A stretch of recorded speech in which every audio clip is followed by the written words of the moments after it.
Гамбажапцибиков. Избранные труды. Часть 11. Дзангхава и его сочинение Ламрим Чинпо. Продолжаем биографию Дзангхавы. В 31 год Дзангхава почувствовал себя настолько сильным в буддийских науках, что начал писать свои толкования на сочинении «Укрощение явного восприятия» под названием «Золотые четки», которые до сих пор являются лучшим разъяснением парамид.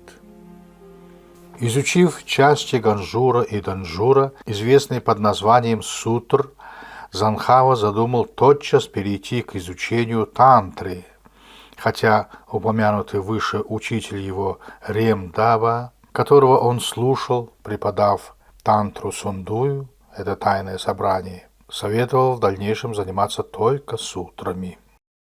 Тантра, как часть Ганжура, содержит теологию мистицизма. Это огромная система, которая для того, чтобы с успехом привести к действию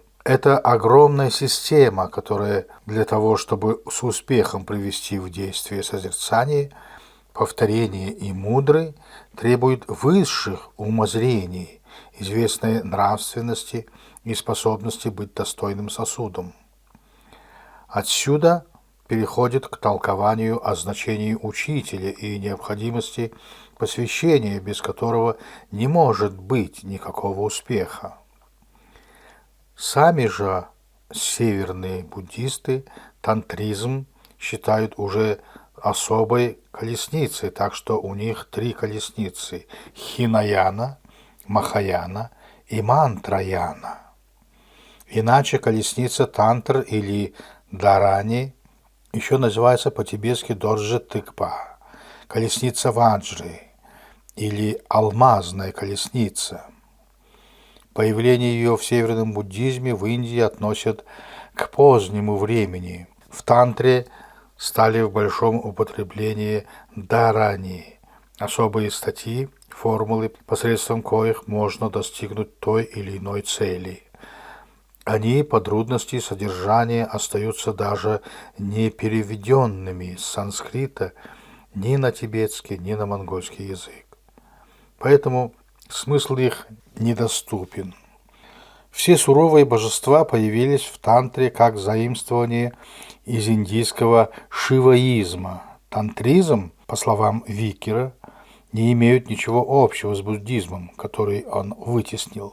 В Тибете после введения тантризма Падмасамбхавой и учения по сутрам Шантиракшитой получились как бы 2 школы.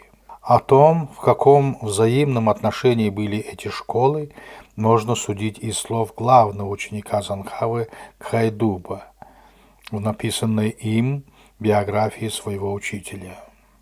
Согласно данному источнику, большинство современных слушателей, как только умом направятся в сторону школы Цанит, уже не желают вступать в школу Тантр, но учеников этой школы Цанит отстраняют многими средствами от нее, а некоторые ученики Цанида, если у них появится небольшое благоговение перед Тантрой, на основании этого считают отдел парамид ненужным и низким.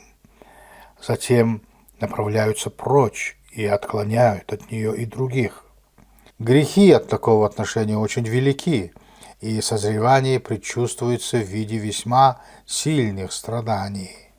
Подлинно ревностные, если начнут изучать какую-нибудь из них, не должны порицать другой школы. Теперь очень редко попадаются люди, желающие изучить сутры и тантры, проповеданные победоносным. Прежде в Тибете среди лам было очень мало таких, которые имели бы глаза для изучения всех законов сутр и тантр. Дзангхава с молодых лет спешил изучить все творения победоносного и высказывал: для изучения законов тантр мне не нужна просьба других. С малолетства у меня есть твердое желание знать их. С самого начала я думаю, что необходимо изучить в совершенстве отдел тантр. Ради выполнения такого уже задуманного плана он провел конец 1391 года и начало следующего 1392 года в провинции Цзан, где слушал тантрийское учение у учеников знаменитого историка Будона. Во время последнего путешествия в Цзан он встретился и познакомился с ламой Умапой, который провел с ним некоторое время и много повлиял на его воззрение. Биографы Дзангхавы много мест отводят приобретению им знаний в буддийских науках при помощи ламы Умапы, который явился посредником или переводчиком в переговорах Дзангхавы с божеством Манджушри. На разные вопросы об образе его новых поступков он будто бы получал многочисленные ответы.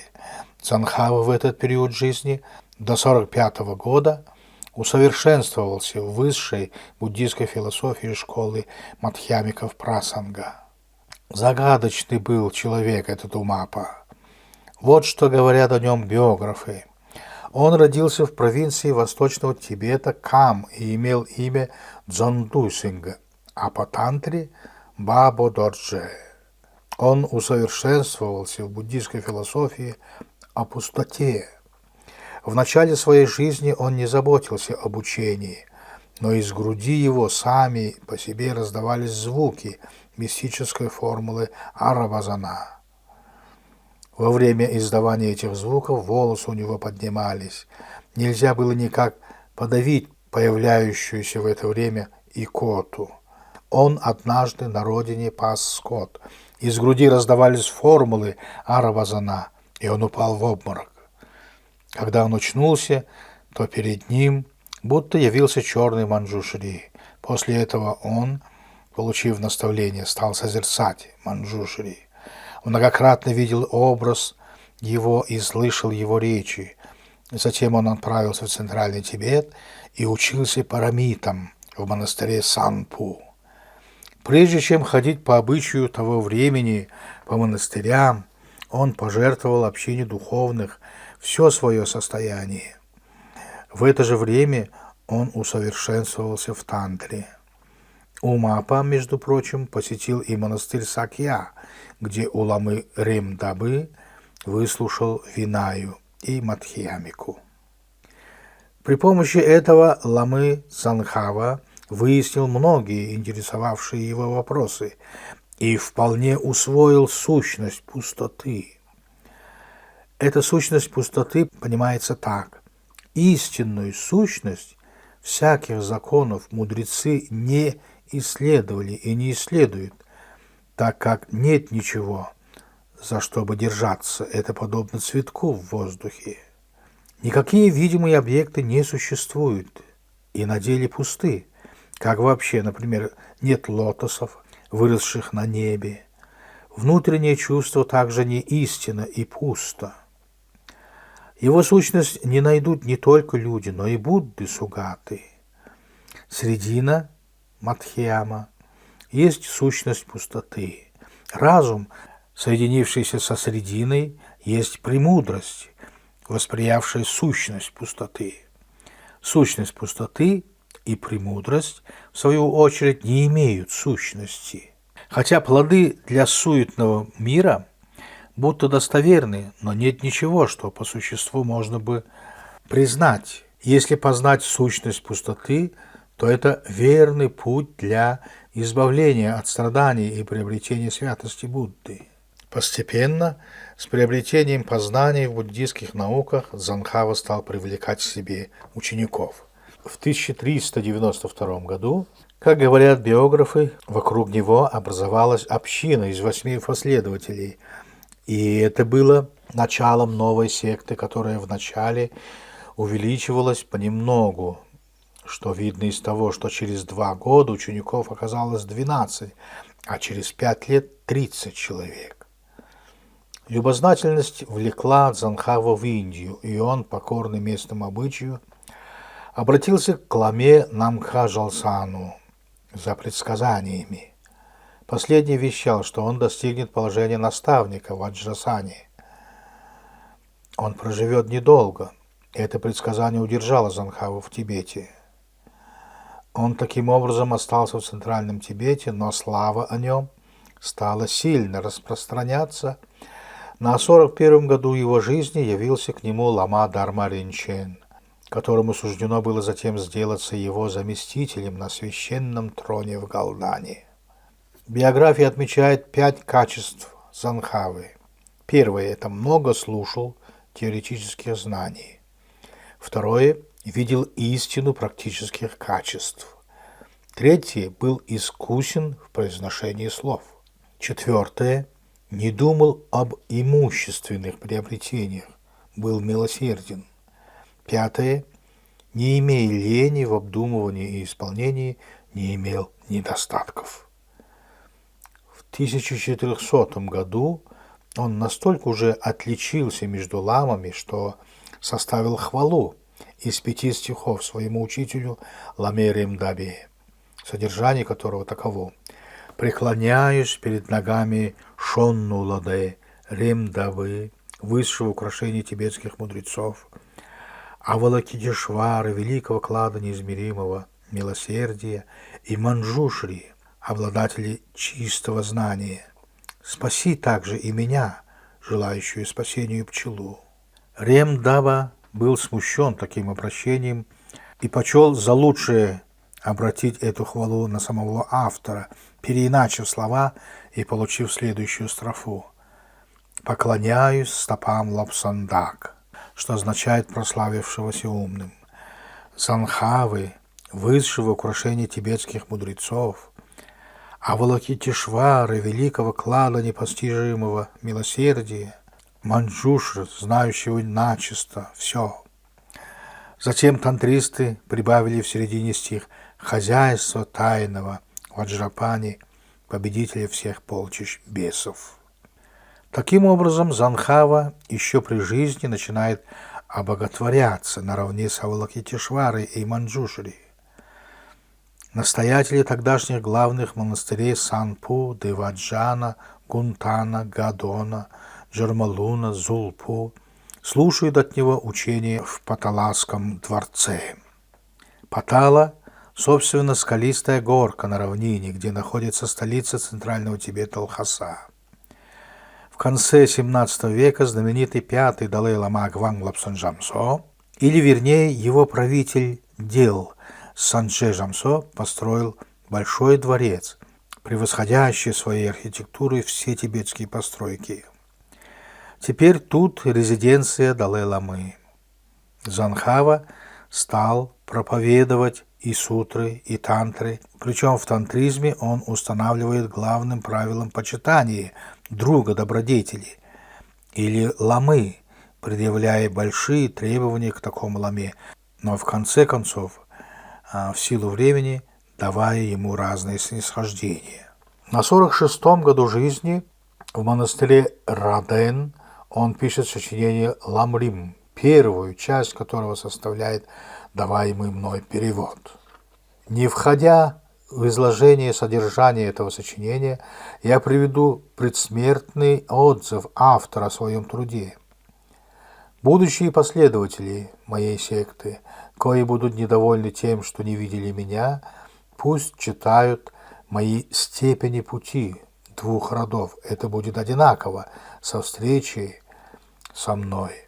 Я изложил в них суть 84 тысяч законов. Хотя бы они повидались со мною, я не сказал бы им ничего лучшего, чем это сочинение. В основу своего сочинения, как указывает сам Дзангхава, он положил труд Атиши, светильник пути к святости. В этом труде Атиша, в соответствии со степенью духовного развития, называет 3 разряда людей. Процитировав характеристики Атиши, Дзангхава свою проповедь об учении Будды тоже разделяет по разрядам или степеням развития людей.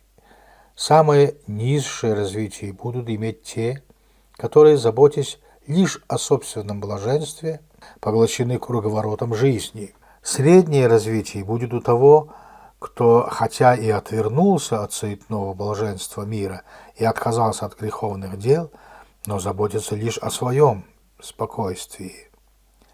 Высшее развитие свидетельствует те, кто постиг причину собственных страданий и желает больше всего помочь освободиться от страданий другим.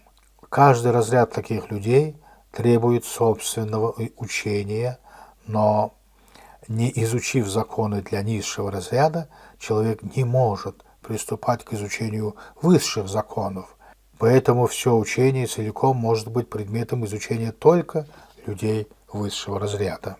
Для низшего разряда им проповеданы предисловие, правила почитания друга добродетелей или ламы, свободных совпадений, смертности и невечности, деяния и его последствий. Для среднего разряда дается учение о 4 известных истинах. Для высшего разряда уже проповедуются парамиды, то есть средства, с помощью коих можно спастись или попасть в число бодхисаттв, иначе сынов Победоносного. После этого уже высшая стадия духовного возвышения человека достигает спокойного бытия посредством парамиты созерцания, а затем высшего воззрения посредством парамиты премудрости. Кроме вышеназванного труда Джаватиши, при составлении своего ламрима Дзангхава пользовался составленным учеником Атиши Ладан Шайрабом и учеником последнего Дылунпа танримами, то есть степенями учения. Уже под конец своей жизни, в 1415 году, он нашел возможным сократить свое первое сочинение «Большой ламрим» Ламрим Чинпо, оставив пространные цитаты из священных писаний и опровержение чужих мнений, он составил так называемый «Малый ламрим», то есть краткий ламрим. Последний также имеется в монгольских переводах. В 1405 году он по настоянию своих учеников к упомянутому ламриму составил Нагрим, в котором рассматривает 4 корня или тантры и путь ваджрадары или все скрытое тайное. Сочинение это относится к мистицизму. На этом закончим 11-ю часть статьи Гамбажап Цибикова «Дзангхава и его сочинение Ламрим Чинпо».